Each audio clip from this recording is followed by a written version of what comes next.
Okay, here in Dr. Frankenstein's lab, and tell us about some of these things. What we're looking at here, Adam? What do we got? What do we got? So we've got, if you look up at the top up there, okay, that is the low wines tail box. So okay. Low wines get condensed overhead, flow through that thing.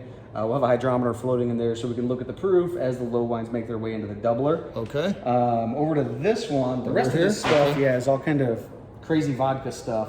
So this one is basically a flow meter and a hydrometer alcohol content meter for the heads that come off the top of the column. All right.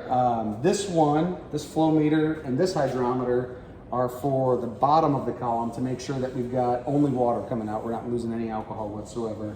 And this one here is for the grain neutral spirit that will be coming off. So this should, we should be reading this around 192, 193 proof pretty well all the time. And where it sits now, is that where it's going to be? Yeah, this is where it's going to be. It's found its home, okay. Yeah, exactly. It's not mounted to the floor yet, but it's close. Right, so right. We decided to keep this here because right over here you can see is the automation panel.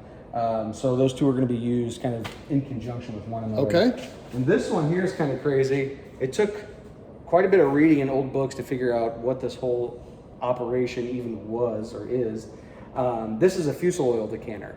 So basically, in that big tall column, right, it's a vodka still. So say you're distilling all day, different alcohols, different components, boil off at different temperatures. So parts of the column can get choked with these impurities. So it's really important that you pull them off. This one right here is a Fusel oil draw that comes off of the big column. This one is the propanol draw, so basically rubbing alcohol. We don't want any of that in the vodka. Right. That comes off that column. And then this one is another oil decanter that comes off of the smaller extractive column, which is the first column in the barbette design. And then figured out that this little guy here is the cooling water inlet. There's like a little condenser box up here. This is kind of split into a couple different chambers. Up here just cools the liquid down that's running through this stuff.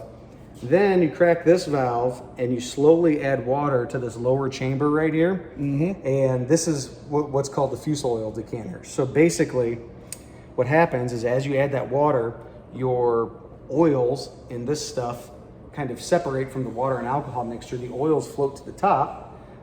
They get decanted off right here, and that's basically pulled off and either discarded or sold to a secondary market or whatever.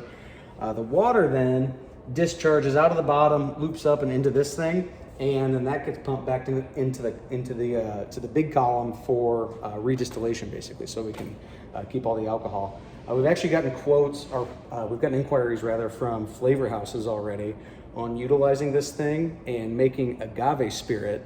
And what they're after are the Fusel oils from the agave, not the alcohol. So the alcohol is the byproduct, and then they use the Fusel oils for the different flavorings and all that stuff. So yeah, most of it's for the vodka process, but we've got that one up there, that's the low wines. And if you follow me right over here, we are fixing up the one for the high wines still. Oh, okay. Yeah, so we've got this guy. It's freaking heavy. I mean, it's like solid brass and copper. It's pretty wild. So like, this is 1922 as well. It's gonna have that sight glass in there, and then this freaking like 20-pound brass plate that sits on top of it.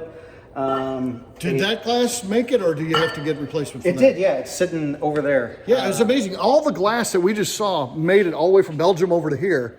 Shipping container. I don't even know how that's possible. They packed it with fiberglass insulation. Is how it was just wrapped and shoved in the shipping container. And there's a couple of them, if you look close in the video, there's a couple that are cracked. But you said you looked at some historic photos back when that was running, and that was cracked then. Yep. That isn't anything that happened in shipping. Right. So. And another cool thing, following back over here, if you look at some of this glass, like you can actually see, like it's super old glass. Like there's a drip. You can see that when they were rolling that glass and forming it and actually making it, that there's a big drip in there. So super old, it's super thick, super cool. So we're excited. Yeah, there's a crank nice right there. Crank. But yeah, overall, just a really cool setup, part of Stumpy Spirit. So get here, see it for yourself. It should be up and running. Adam says in a month? Mm-hmm. Yep. All right, we'll see. We'll hold them to that. It's getting ready to be the 1st of September. Let's say October 1st, and after that, then we'll have to come out here and check and see how he's doing. Thanks, gang.